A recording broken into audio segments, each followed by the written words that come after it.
जी रंजना जी, आप अपना भजन शुरू कीजिए। हाँ। हेलो। मैं सुनाई दे रही हूँ स्वाति जी जी? जी, सुनाई दे रही।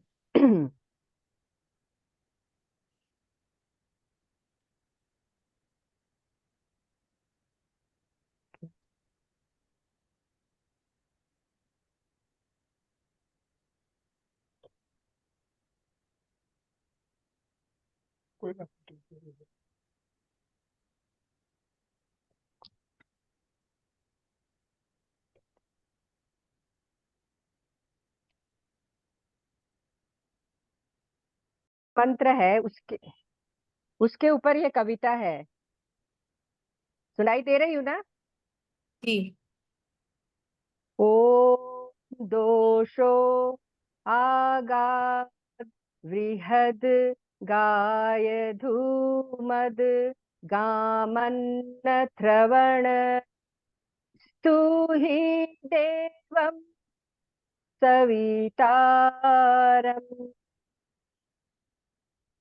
हे मानव, हे मानव, हे मानव, हे मानव, तू ईश्वर की स्तुति कर। तू ईश्वर की स्तुति कर।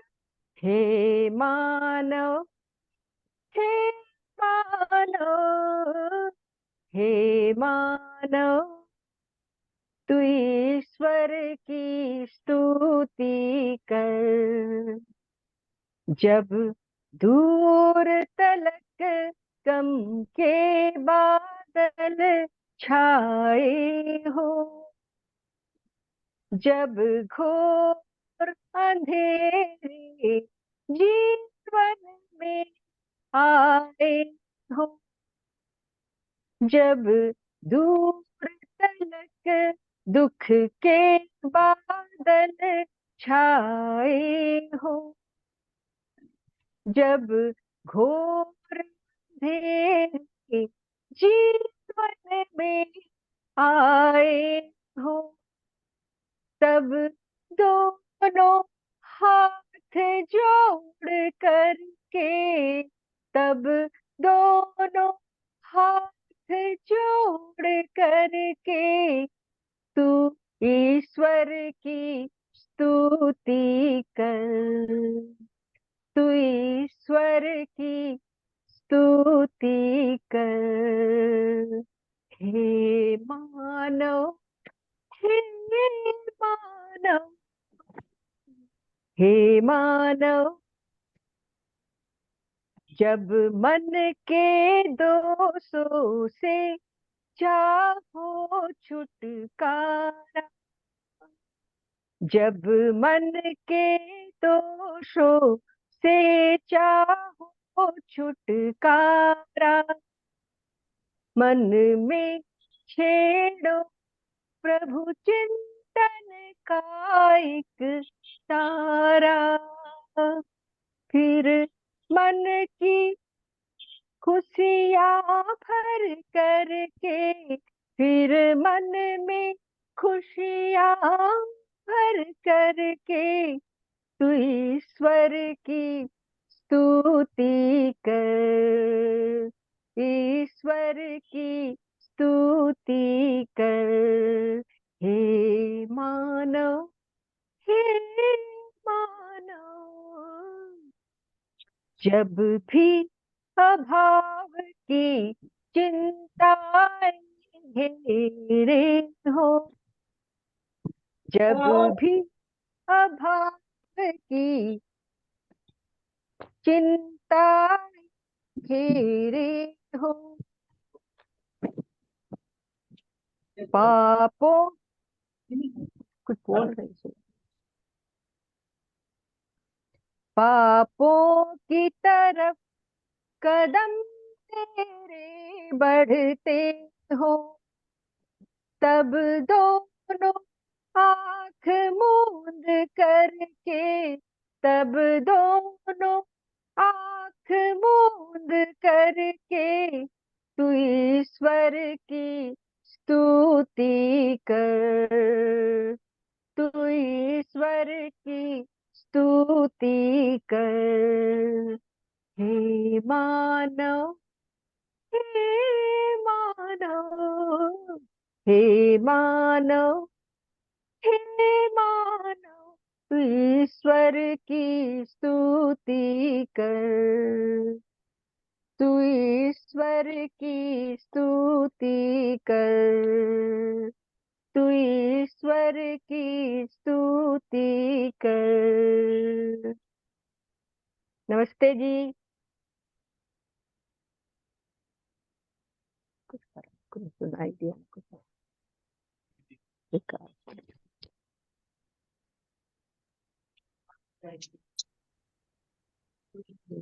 बहुत बहुत धन्यवाद रंजना जी। नमस्ते आचार्य जी। नमस्ते जी। हाँ, आगे का कार्यक्रम आप स्टार्ट कीजिए। जी। ओम भूर्भुवः स्वः तत्सवितुर्वरेण्यं ले जाओ। भर्गो देवस्य धीमहि धियो यो नः प्रचोदयात्। सर्वेभ्यो नमः। सबको सादर सप्रेम नमस्ते। तो पहले तो क्षमा करेंगे, कुछ जिस शहर में मैं हूँ आज उस शहर में कुछ धरना चल रहा है, तो आर्य समाज से लौट करके आ रहा था तो ट्रैफिक में फंस करके विलंब हो गया। तो धन्यवाद हर्ष माता जी का जो उस समय पर संध्या की प्रक्रिया को पूर्ण करवाया।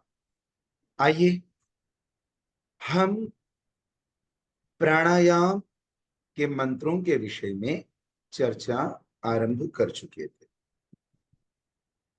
और बीते हुए सप्ताह में प्राणायाम के बारे में कुछ महत्वपूर्ण जानकारियां मैंने आप लोगों को दी थी।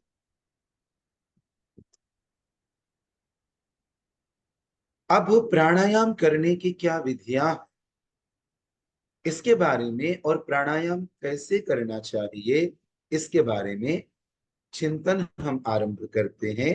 और प्राणायाम करते समय शरीर को क्या करना चाहिए, मन को क्या करना चाहिए, इसके विषय में अभी हम चिंतन करेंगे।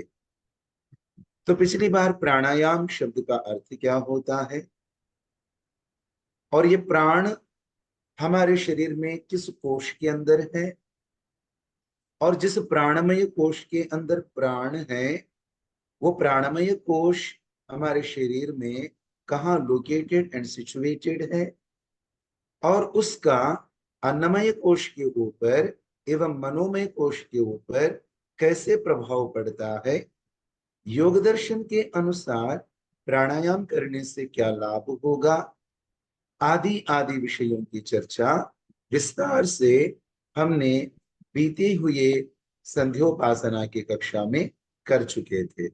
अब आइए, प्राणायाम दो प्रकार के प्रचलित है। कुछ प्राणायाम वो है जो हठ योग के अंदर बताए गए हैं और कुछ प्राणायाम वो है जो योग दर्शन के अंदर बताए गए। अब मैं आप ही से पूछूंगा, एक साधक के लिए हठ योग प्रदीपिका के अंदर बताए हुए प्राणायाम अधिक उपयोगी होंगे अथवा महर्षि पतंजलि जी के द्वारा पातंजल योग में बताए गए प्राणायाम अधिक उपयोगी होंगे? ये प्रश्न है आप लोगों से, आप ही बताइए आपको क्या लगता है। योग दर्शन। जी धन्यवाद, धन्यवाद सुमित्रा माता जी।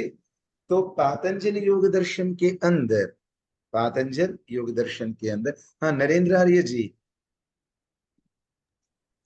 जी मैं अभी उसी आपके प्रश्न के उत्तर पे ही बोल रहा था। जी ये दोनों एक दूसरे की पूरक हैं। जैसे मैं बात कर जैसे रहा हूँ।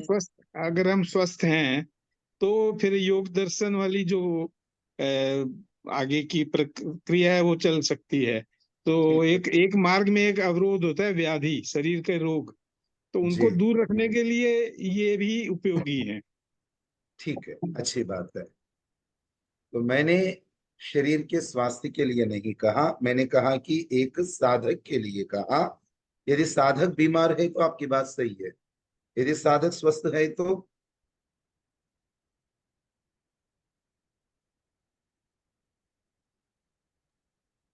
साधक ऐसे को प्राणायाम तो करने ही पड़ेंगे, तो ये जो योग दर्शन वाले ही फिर काम आएंगे वही तो मैं साधना पूछ के रहा लिए। हूं, वही मेरा प्रश्न था। एक साधारण साधक के लिए, बीमार लोगों की बात नहीं कर रहे हैं, रोगियों की बात नहीं कर रहे हैं, एक साधारण साधक के लिए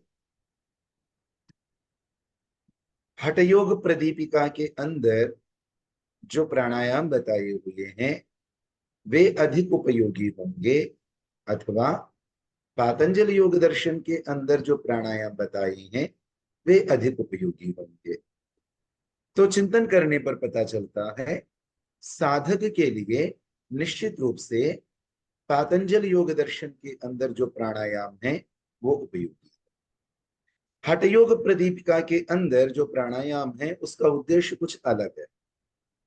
यद्यपि वे लोग हठ योग की सारी प्रक्रियाओं को एक नियम के ऊपर ला करके खड़ा कर देते, वो है शौच। ये शौच क्या है? हिंदी में प्रचलित शौच नहीं है, योग दर्शन का जो शौच है वो है। ये शौच क्या? 5 नियमों में से 5 नियमों में से प्रथम नियम है।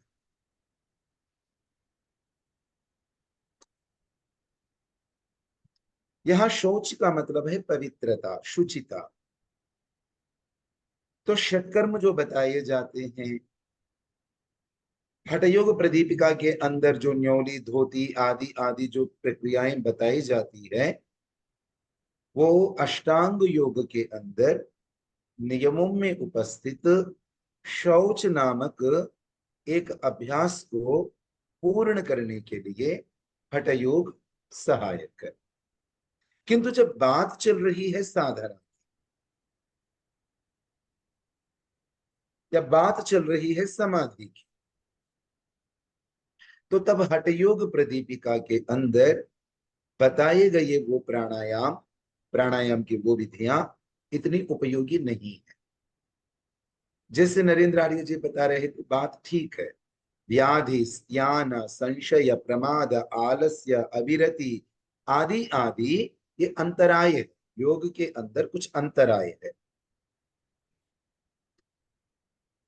अंतराय का मतलब क्या होता है? अंतराय माने रुकावट। योगाभ्यास के अंदर कुछ रुकावटें आती है, उन रुकावटों के अंदर सबसे पहली रुकावट गिनी ही गई है व्याधि की।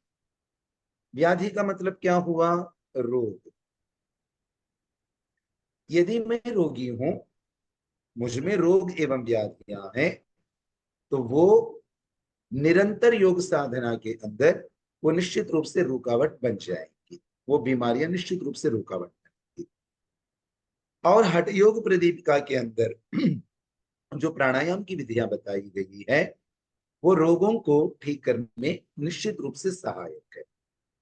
किंतु वो उनकी आवश्यकता तब पड़ती है जब सच में हम बीमार हैं, उनकी आवश्यकता तब पड़ती है जब सच में हम रोगी हो चुके हैं। किंतु एक साधारण साधक के लिए उपयोगी है पातंजल योग के, पातंजल योग दर्शन के प्राणायाम।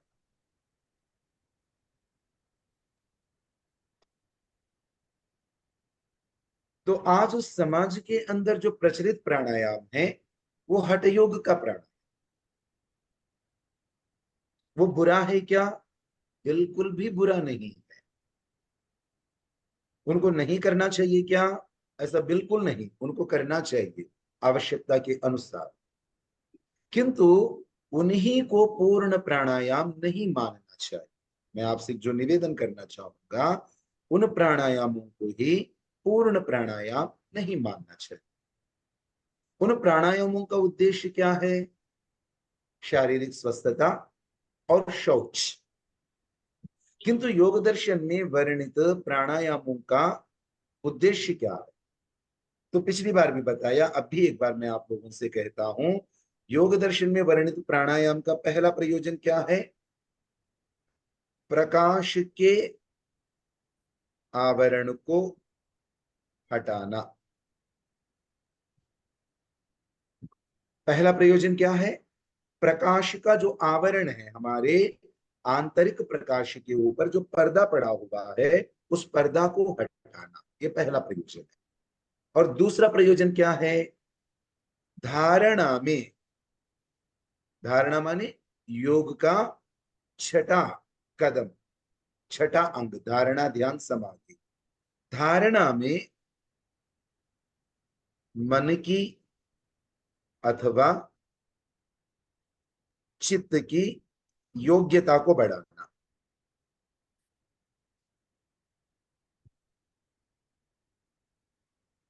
या फिर इसको आप क्या कहिए? इसको कहिए एकाग्रता की सिद्धि, पूर्ण एकाग्रता की सिद्धि।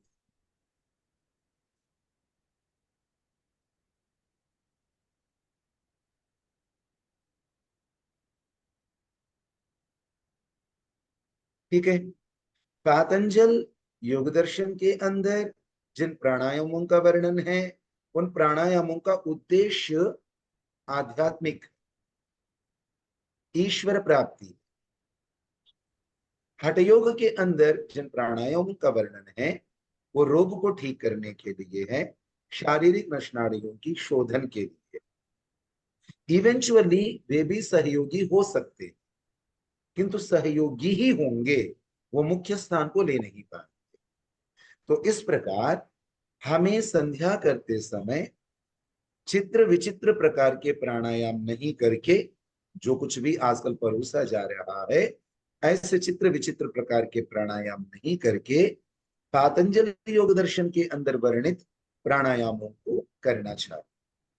अब मुख्य प्रश्न, महत्वपूर्ण प्रश्न यह है कि वो प्राणायाम कितने हैं?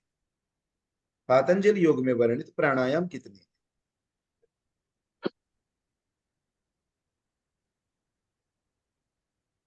इसका उत्तर है 4। पातंजल योग के अंदर, राजयोग के अंदर, अष्टांग योग के अंदर 4 प्राणायामों की चर्चा हमें मिलती है। या सीधे योग दर्शन में अथवा योग दर्शन के भाष्य में व्यास जी महाराज के लिखे हुए डायरेक्टली इनडायरेक्टली हमें 4 प्रकार के प्राणायामों की जानकारी एवं शिक्षा योग दर्शन से मिलती है। उन चारों के नाम क्या? पहले चारों का नाम जानते हैं। पहला का नाम है आभ्यंतर प्राणायाम, आभ्यंतर प्राणायाम। दूसरे का नाम है बाह्य प्राणायाम, दूसरे का नाम है बाह्य प्राणायाम। तीसरे का नाम है स्तंभ वृत्ति, स्तंभ वृत्ति प्राणायाम। और चौथा अत्यंत महत्वपूर्ण जो प्राणायाम है, वो है बाह्य आभ्यंतर विषयाक्षेपी, विषय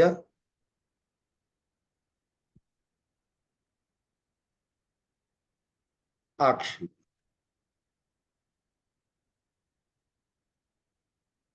तो 4 प्राणायाम हुए, आभ्यंतर प्राणायाम, बाह्य प्राणायाम, स्तंभवृत्ति प्राणायाम, बाह्य आभ्यंतर विषयाक्षेपी प्राणायाम। ठीक। योग दर्शन प्राणायाम का बेस क्या बताता है? प्राणायाम का बेस योग दर्शन के अनुसार क्या? तो इसके लिए योग दर्शन के अंदर एक सूत्र आता है, प्रच्छर्दन विधारणाभ्याम वा प्राणस्य। प्रच्छर्दन विधारणाभ्याम वा प्राणस्य। अर्थात प्राण के अंदर दो क्रियाएं कराते रहना। एक क्रिया है प्रच्छर्दन, एक क्रिया है विधारण। प्राण के प्रच्छर्दन और प्राण के विधारण, इन दोनों क्रियाओं के द्वारा प्राणायाम पूर्ण होता है, ऐसा योग दर्शन का एक सूत्र हम लोगों को बताता है। तो इन सभी चीजों को आपस में मिलाकर महर्षि दयानंद जी ने पंचमहायज्ञ विधि के अंदर प्रारंभ में प्राणायाम की एक रूपरेखा बताई। ध्यान दीजिए, एक तो पंचमहायज्ञ विधि के प्रारंभ में महर्षि दयानंद जी एक प्राणायाम की विधि बताते हैं, और सत्यार्थ प्रकाश के तीसरे समुल्लास के अंदर विस्तार से प्राणायाम की विधि बताते। तो अभी हम पंचमहायज्ञ विधि के अंदर ऋषि ने जो कहा है उसको देखते हैं। और ये ध्यान दीजिए, ये ओम भू, ओम भुवा, ओम स्वहा, ओम महा, ओम जना, ओम तपा, ओम सत्यम वहां पर नहीं लिखा, बल्कि संध्या के प्रारंभ में ये विधि बताई गई है। इसका वर्णन संध्या के प्रारंभ में आपको मिलेगा। अब ऋषिवर दयानंद जी के वचन और आप देखिए।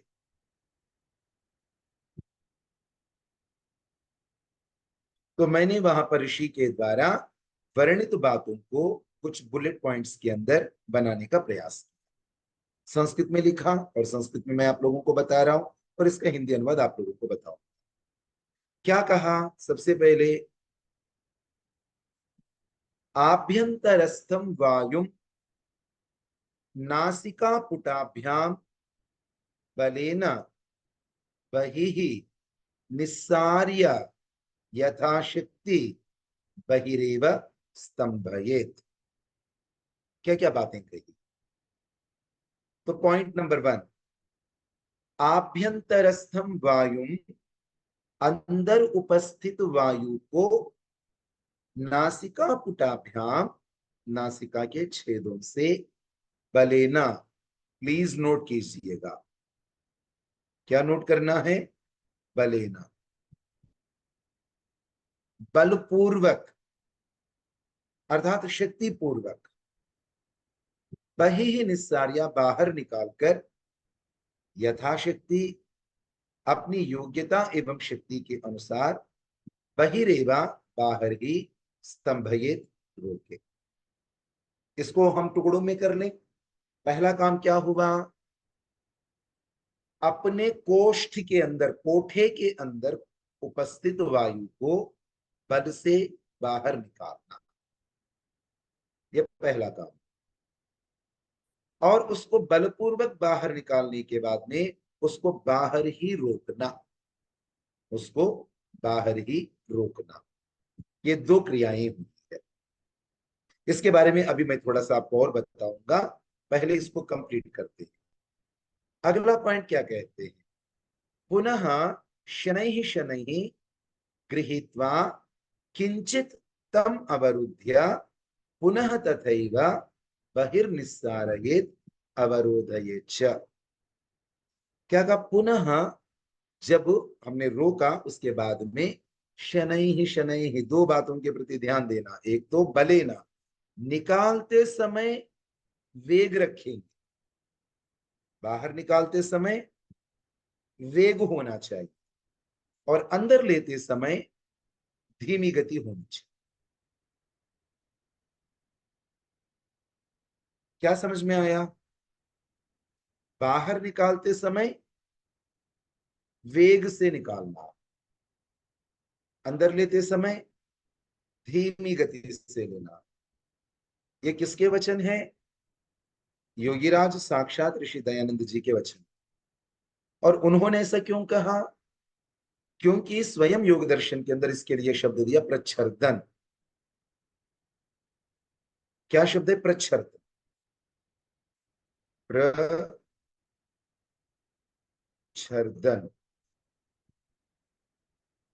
दूसरे स्थान पर इसका वर्णन करते हैं तो छर्दन कहते हैं वमन को। वमन माने उल्टी।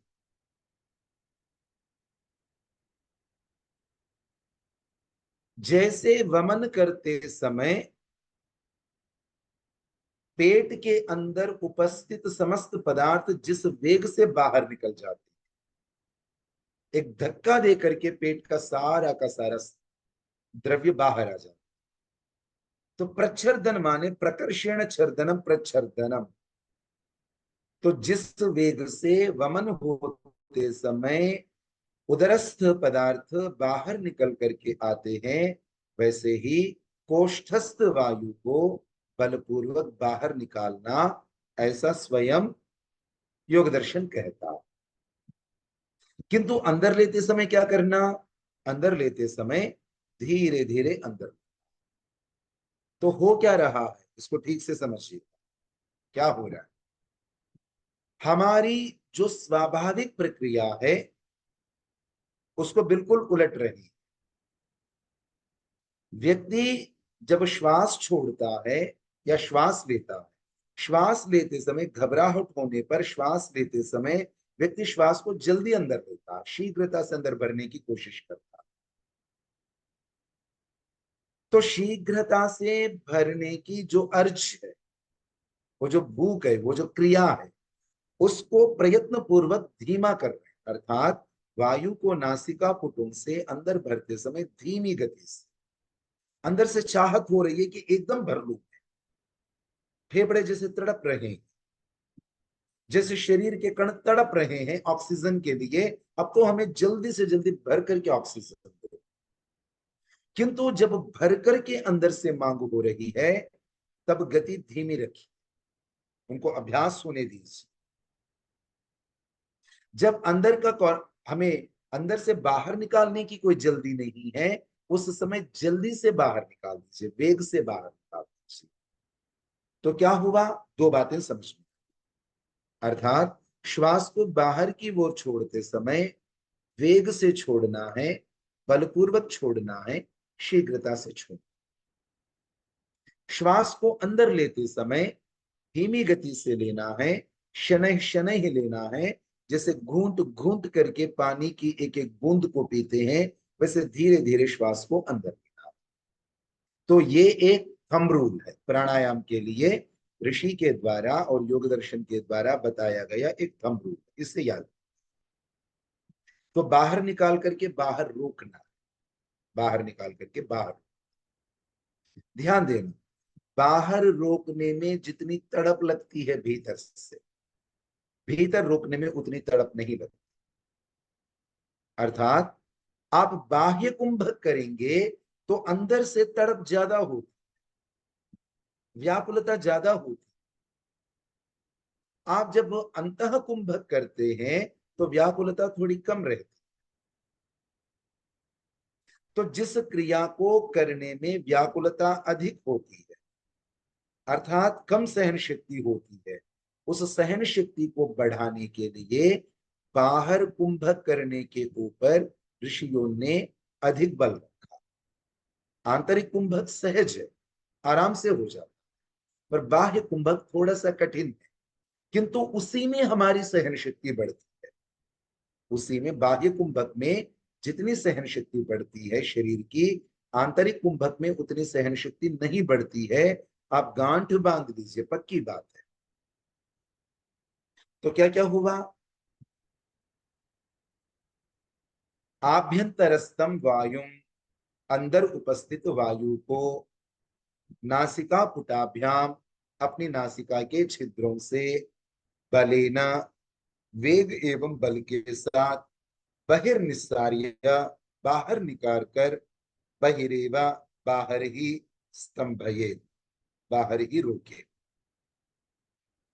यहां तो इतनी स्पष्टता से बात नहीं लिखी, किंतु सत्यार्थ प्रकाश में लिखते हैं जब रहा न जाए, अब बाहर रोकना हमारे वश में नहीं है और व्याकुलता बढ़ती जा रही है, तब श्वास अंदर लेना प्रारंभ, और किंतु धीमी गति से, और धीमी गति से लेकर के अंदर थोड़ी देर रोके, उसको थोड़ी देर रोके। कैसे लिखा ऋषि ने, देखिएगा। शनैः शनैः गृहीत्वा, बहुत धीमी गति से लेकर, किंचित तमवरुध्य, यहां शब्द दिया किंचित, तो थोड़ा, अंदर रोकने के ऊपर बल नहीं दिया जा रहा। रोकना अंदर भी है, रोकना बाहर भी है।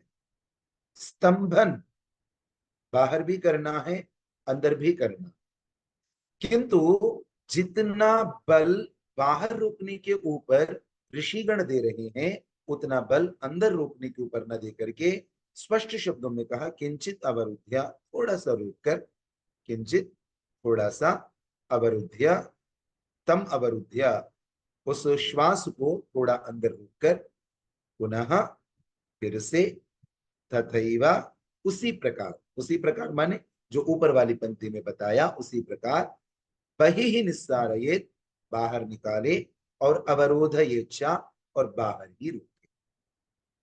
आशा करता हूं ये दोनों वाक्य समझ में आ गए। अब आगे क्या कहा गया? आगे कहा गया है संध्या के लिए ये नियम है, साधना के लिए नियम नहीं। ये आगे का तीसरा वाक्य संध्या के लिए। संध्या के लिए क्या बताया? एवं त्रिवारम न्यूनातिन्यूनम कुर्यात्, एवं इस प्रकार, त्रिवारम 3 बार, न्यूनातिन्यूनम कम से कम, कुर्यात् करें। ऐसा करने से क्या होगा? अब ऋषि अपनी ओर से इसका फल बता रहे हैं। अनेन आत्ममनसोः स्थितिम संपादयेत्। अनेन यानी कि ऊपर बताई गई इस विधि से, अनेन माने इससे, इस विधि से, आत्ममनसोः स्थितिम, आत्मा की स्थिरता को और मन की स्थिरता को, संपादयेत् संपन्न करें, प्राप्त करें। तो इस प्रकार प्राणायाम करने से, संध्या में इस प्रकार प्राणायाम करने से क्या प्रयोजन सिद्ध होगा? आत्मस्थिति, मनः स्थिति, अर्थात आत्मा की स्थिरता एवं मन की स्थिरता आती है।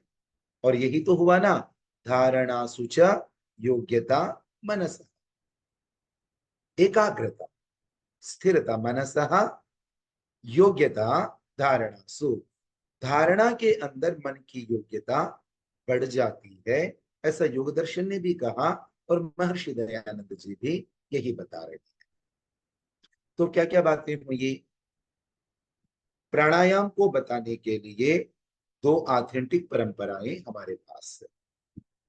एक ऑथेंटिक परंपरा हठयोग की है और नवीन है, प्राचीन नहीं। और एक ऑथेंटिक परंपरा योग दर्शन की है, प्राचीन है और अनादिकाल से। यहां पर एक बात समझ लीजिएगा, आप ऐसा न मानिए, ये जो यम नियम आदि जो भी बात हम करते हैं, यम नियम आदि जो भी बात करते हैं, ये सब ऋषि पतंजलि जी ने अपनी ओर से दिए, ऐसा न समझिएगा। ऋषि पतंजलि की देन न समझे, ऐसा ना सोचना इनको ऋषि पतंजलि जी ने कहा ना। ये आदि काल से ही, जब से सृष्टि का प्रारंभ हुआ तब से ही ये टर्मिनोलॉजी चली आ रही। यम नियम आदि की टर्मिनोलॉजी सृष्टि के आरंभ से ही चली आ रही। तभी सृष्टि के तीसरी पीढ़ी, हाँ तीसरी पीढ़ी ही समझनी चाहिए, तीसरी चौथी पीढ़ी में उत्पन्न हुई है मनु जी। मनुस्मृति जिन मनु जी के नाम से है, वो वाले मनु जी अपनी मनुस्मृति के अंदर लिखते हैं, यमान सेवेत सततम न नियमान केवलान बुधः। मनु जी ने कहा कि बुधः बुद्धिमान एवं समझदार व्यक्ति सततम यमान सेवेत, निरंतर यमों का पालन करे, न नियमान केवलान, केवल नियमों का ही पालन करे। यम एवं नियम में अंतर समझ,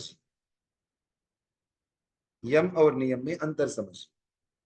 यमों का पालन करना, यमों का पालन करना जहां आपके लिए लाभदायक है वहीं समाज को ठीक रखने में भी लाभदायक है। अहिंसा, इसका प्रभाव समाज के ऊपर पड़ेगा ना। सत्य, ये व्यवहार भी तो समाज के साथ ही होगा। अस्तेय, चोरी करना, ये भी तो हम और किसी वस्तु की चोरी करते हैं ना। अहिंसा, हिंसा नहीं करना। हिंसा किसकी करते हैं? और किसी प्राणी की करते हैं, और किसी मनुष्य की करते हैं। सत्य, सत्य व्यवहार और असत्य व्यवहार हम किसी दूसरे के साथ करते हैं। अस्तेय, चोरी करना भी किसी दूसरे के साथ ही होने वाला व्यवहार है। ब्रह्मचर्य या व्यभिचार, व्यभिचार भी किसी दूसरे वस्तु के साथ जुड़ी हुई क्रिया है। अपरिग्रह, बटोरना नहीं बटोरना। यदि मैं बटोरूंगा तो किसी और का हिस्सा बटोरूंगा। अर्थात यम जो 5 है, ये समाज को सही बैलेंस में रखने के लिए भी उपयोगी है और अपनी वृत्तियों को ठीक रखने के लिए भी उपयोगी है। किंतु नियम बहुत पर्सनल है। नियम क्या है? Very personal. They are not social. It was not required to be social for niyama. नियम सोशल होने की कोई जरूरत नहीं। उदाहरण के लिए शौच, पवित्रता। मैं अपने घर में हूं, झाड़ू लगाऊं ना लगाऊं, रोज स्नान करूं ना करूं, मेरे ऊपर। संतोष, जो कुछ मुझे प्राप्त हुआ मैं उसके ऊपर विचलित होता रहूं एवं शांत होकर के बैठूं, ये एक्टिविटी मेरे अपने साथ जुड़ी। तप, द्वंद्वों को सहना न सहना, ये किसी दूसरे व्यक्ति के साथ रिलेटेड नहीं है, ये मेरे अपना काम है। स्वाध्याय, कि मैं प्रणव का जप करूं और मोक्ष शास्त्रों का अध्ययन करूं ना करूं, वो मेरा इंडिविजुअल मैटर है, वो किसी के साथ जुड़ा हुआ मैटर नहीं। ईश्वर प्रणिधान, मैं सब कुछ ईश्वर के लिए समर्पित करूं ना करूं, ये मेरा इंडिविजुअल मैटर है। तो नियम, they are very individual, they are very personal, they are not deeply connected with the society, but the yamas, they are deeply connected with the society. They are not individual. We need someone else to practice those. हिंसा मैं करूंगा कब? संसार में कोई होगा ही नहीं, मैं हिंसा किसकी करूंगा? संसार में किसी के साथ मैं जुड़ूंगा ही नहीं, मैं असत्य किसके साथ जुड़ूंगा? संसार में मैं किसी के साथ जुड़ूंगा ही नहीं, मैं व्यभिचार किसके साथ करूंगा? तो इसीलिए यमों का संबंध सोसाइटी के साथ भी है, किंतु नियमों का संबंध वेरी पर्सनल है। तो यहां पर मनु जी महाराज जी ने चेताया। मनु जी ने क्या चेताया? यमान सेवेत सततम न नियमान केवलान बुध। आप ये न कहो जी नियम तो डायरेक्टली मेरे साथ जुड़े हुए हैं, शौच, संतोष, तप, स्वाध्याय, ईश्वर प्रणिधान, और मैं सोसाइटी का हिस्सा हूं नहीं, मैं तो केवल नियमों का पालन करूंगा। कहते न, केवल नियमों का पालन करने से पतित हो जाओ यदि यमों को नहीं करोगे तो इसलिए कहा कि यमों का भी सेवन निरंतर करना चाहिए। तो ये प्रमाण मैं क्यों दे रहा हूं? ये प्रमाण मैं बता रहा हूं, सृष्टि की प्रारंभिक पीढ़ियों के अंदर जो मनु जी महाराज है वो भी अष्टांग योग की टर्मिनोलॉजी को यूज कर रहे हैं। यम नियम, ये योग की टर्मिनोलॉजी है। अर्थात जब पतंजलि ऋषि जी पैदा भी न हुए थे, उनसे सहस्रों युग पहले जो मनु आदि लोग पैदा हुए थे, उस समय भी अष्टांग योग था, यम नियम आदि थे। उस समय भी यम नियम आदि थे। तो अब इस ओर आएंगे दोबारा प्राणायाम की ओर। तो प्रच्छर्दन विधारणाभ्याम व प्राणस्य, इसकी बात करते समय ऋषि ने क्या अर्थ कर दिया और प्राणायाम करने की क्या विधि होती है, ये वाली बातें अभी अभी मैंने आपको बता दी है। अब हमें समझना है उसमें से पहला जो प्राणायाम, उसमें जो पहला प्राणायाम है वो आभ्यंतर प्राणायाम, उसको कैसे करना, उस आभ्यंतर प्राणायाम को कैसे करना है जो सृष्टि के आरंभ से ही चला आ रहा। तो इसकी विधि ऋषि दयानंद जी बताते हैं, उसको मैंने थोड़ा सा बुलेट पॉइंट्स में लिखने का प्रयास किया, आप एक बार देखिए।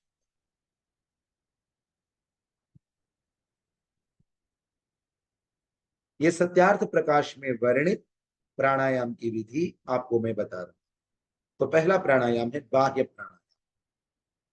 तो क्या लिखते हैं ऋषि, पॉइंट वाइज देखिए, वमन होने पर अत्यंत वेग से अन्न जल बाहर निकलते हैं, ये सिद्धांत है, ये अनुभव में आने वाली बात है। जब वमन होता है, उल्टी होती है, तो उदर का सारा द्रव्य, अन्न हो जल हो, अत्यंत वेग से बाहर निकलता है। तो उससे हमने सीखना, क्या सीखना है, उसी प्रकार श्वास को बल से बाहर फेंकना। श्वास बाहर छोड़ते समय प्राणायाम के लिए बलपूर्वक उसको छोड़ना चाहिए। इसी को प्राण का प्रच्छर्दन कहा जाता है, प्राण की उल्टी। वो तो अन्न और जल की उल्टी थी, ये प्राण की उल्टी है। तो प्राण की उल्टी को प्रच्छर्दन कहा जाता है, ये प्रच्छर्दन। इसके बाद में क्या करना है, विधारण करना। अब उस श्वास को यथाशक्ति बाहर ही रोक कर रखें। जो प्राण हमने बाहर फेंक दिए हैं, उसको, उस श्वास को यथाशक्ति बाहर ही रोक करके रखना। योग दर्शन की भाषा में इसे क्या कहते हैं, योग दर्शन की भाषा में इसी को प्राण का विधारण कहते, प्राण का विधारण कहते। अब क्या करना, ध्यान से, विधारण के समय, विधारण, विधारण माने रोक दिया, विधारण के समय मन में प्राणायाम के 7 मंत्रों का पाठ और चिंतन करना। इस पॉइंट को मिस मत करना चाहिए। विधारण के समय क्या करना है, अभी हम किस प्राणायाम की बात कर रहे हैं, बाह्य प्राणायाम की बात कर रहे हैं। बाह्य प्राणायाम में विधारण कहाँ होगा, बाहर की ओर होगा। और जितनी अवधि के लिए बाहर की ओर विधारण होगा, उतनी अवधि में अंदर क्या चलना चाहिए, तो विधारण के समय मन में 7 प्राणायाम मंत्रों का पाठ और चिंतन करना चाहिए। इसका चिंतन कैसे होगा, अभी मैं आगे वर्णित करूंगा। अंत में मैंने वो लिखा जो ऋषि ने लिखा, 7 व्याहृतियों के अर्थ। अब उसके बाद में क्या करना है, जब घबराहट हो, यानी कि जब व्याकुलता हो, यानी कि जब रहा न जाए, तब धीरे धीरे श्वास को भीतर लेना चाहिए। देखिए, धीरे धीरे शब्द को मैंने बोल्ड किया है, धीरे धीरे श्वास को भीतर लेना चाहिए। लेने के बाद में क्या करना, अब उस श्वास को अंदर नहीं रोकना चाहिए, याद रखिए, उस श्वास को अंदर नहीं रोकना, विधारण नहीं करना। श्वास अंदर लेते समय विधारण नहीं करना, श्वास बाहर छोड़ करके विधारण करना, अर्थात विधारण नहीं करना चाहिए। यह एक बाह्य प्राणायाम हुआ। यह पूरी प्रक्रिया मिलकर के एक बाह्य प्राणायाम। अब जितना सामर्थ्य और इच्छा हो, उसके अनुसार यही प्रक्रिया पुनः पुनः करते जाएं। चलिए, अब मैं रुक रहा हूं, आपसे पूछ रहा हूं, क्या आपको ये बातें समझ में आई या नहीं, बाह्य प्राणायाम की बात समझ में आई या नहीं आई? जी आई। आई, ठीक है। बस इसमें मैं एक बात और जोड़ रहा हूं जो इसमें नहीं, तो वो क्या, जितनी अवधि तक आप विधारण करते हैं, अर्थात प्राण को बाहर रोकते हैं, तो इस पूरे प्रोसेस को फॉलो कीजिए और अपने मन के अंदर ओम भू ओम भुवा ओम स्वाहा, इन 7 व्याहृतियों का उच्चारण भी और चिंतन भी करना है। इनका पाठ भी मन में करेंगे, इनका चिंतन भी करेंगे। इसके साथ एक काम और कीजिए, अपनी नाभ, अपनी नाभि को, अपनी नाभि को बहुत सॉफ्टली, बहुत जेंटली अंदर की ओर खींच के रखिए। क्या कहा मैंने, और एक बार बता रहा हूं, जितनी देर बाह्य प्राणायाम करके बाहर विधारण किया, उतनी देर आप अपनी नाभि को बहुत जोर मत डालिएगा, मैं दोबारा बता रहा हूं, जोर मत डालिए, बहुत सॉफ्टली, स्मूथली, जेंटली अपने नाभि को अंदर की ओर खींच के रखिए। इसके अलावा ऋषि ने मूलबंध भी बताया, किंतु वो थोड़ी सी कठिन प्रक्रिया है, इसलिए मैं आप लोगों को सजेस्ट नहीं कर रहा हूं, मैं उसका एडवाइस नहीं दे रहा हूं। किंतु ये बंध आप लगा सकते हो, नाभि को हल्का सा अंदर की ओर खींचो। तो अब पद्धति क्या हुई, ध्यान से देखिए। हम प्राणायाम का आरंभ श्वास अंदर लेने से करते हैं, पर शास्त्र बताता है श्वास को बाहर छोड़ने से प्राणायाम का आरंभ होता है। प्रच्छर्दन, पहले बाहर फेंक। तो आपने तीव्र गति से अपनी शक्ति के अनुसार बल के साथ श्वास को बाहर फेंका। इसको क्या कहते हैं, प्रच्छर्दन, यानी कि आपने प्रच्छर्दन किया। उसके बाद में उस श्वास को बाहर ही रोका। उसके बाद में स्टेप नंबर 2, उस श्वास को बाहर ही रोका। इसको कहते हैं विधारण। इसको क्या कहते हैं, विधारण। उसके बाद में स्टेप नंबर 3, स्टेप नंबर 3, जब आपने विधारण कर लिया, नाभि को हल्का अंदर ले लीजिए। स्टेप नंबर 3 हुआ, और रोकिए, नाभि को अंदर ही रोकिए। स्टेप नंबर 4, जितनी देर विधारण किया और नाभि को अंदर खींचा, उतनी देर मन में 7 व्याहृतियों का पाठ एवं चिंतन कीजिए। अब जब रहा नहीं गया, घबराहट होने लगी, अंदर से तड़प होने लगी, स्टेप नंबर 5, पहले नाभि को छोड़ दीजिए। ध्यान देना, स्टेप नंबर 5, पहले नाभि को ढीला छोड़ दीजिए। स्टेप नंबर 6, अब श्वास को विधारण तोड़ करके श्वास को अंदर लेना है, किंतु याद रखिए धीमी धीमी गति से अंदर लेना। ठीक। उसके बाद में श्वास को अंदर नहीं रोकना, उसके बाद में श्वास को अंदर नहीं रोकना। फिर स्टेप नंबर 1 के पास जाना। यहां पर एक साइकिल कंप्लीट हो गया। फिर स्टेप नंबर 1, यानी कि बलपूर्वक प्राण को बाहर फेंकना। स्टेप नंबर 2, फिर उसका विधारण करना। स्टेप नंबर 3, नाभि को अंदर खींचना। स्टेप नंबर 4, फिर से 7 व्याहृतियों का पाठ एवं चिंतन करना। जब रहा न जाए, स्टेप नंबर 5, धीमी धीमी गति से श्वास को पी जाना, अंदर ले। यहां पर आपका दूसरा प्राणायाम करना। ऐसे कम से कम 3 प्राणायाम करें, कम से कम 3 प्राणायाम। तो ये बाह्य प्राणायाम की विधि बताई है। शेष प्राणायामों की चर्चा अगले सत्र में हम लोग करेंगे। इसके ऊपर यदि आप लोगों का कोई प्रश्न है इस समय, तो आप पूछ लीजिएगा।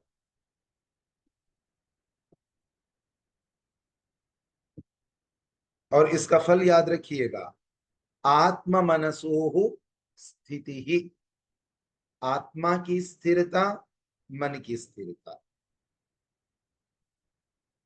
अर्थात एकाग्रता में वृद्धि, यानी चंचलता कम जाना, एक विषय के ऊपर मन का टिक जाना। कोई प्रश्न है तो कहें, यदि कोई प्रश्न नहीं तो शांति पाठ कर लेते। तो चलिए शांति पाठ करते हैं। ओम द्यौः शांतिरंतरिक्षं शांतिः, पृथिवी शांतिरापः शांतिरोषधयः शांतिः, वनस्पतयः शांतिर्विश्वे देवाः शांतिर्ब्रह्म शांतिः, सर्वं शांतिः शांतिरेव शांतिः, सामा शांतिरेधि। ओम शांति शांतिः। सर्वेभ्यो नमः। सबको सादर नमस्ते जी। सभी को नमस्ते और धन्यवाद आचार्य जी, आपका धन्यवाद। आचार्य जी, सभी को सभी नमस्ते। को नमस्ते। सभी को नमस्ते जी, आचार्य जी नमस्ते जी। धन्यवाद जी, धन्यवाद आचार्य जी नमस्ते। जी, नमस्ते जी, नमस्ते।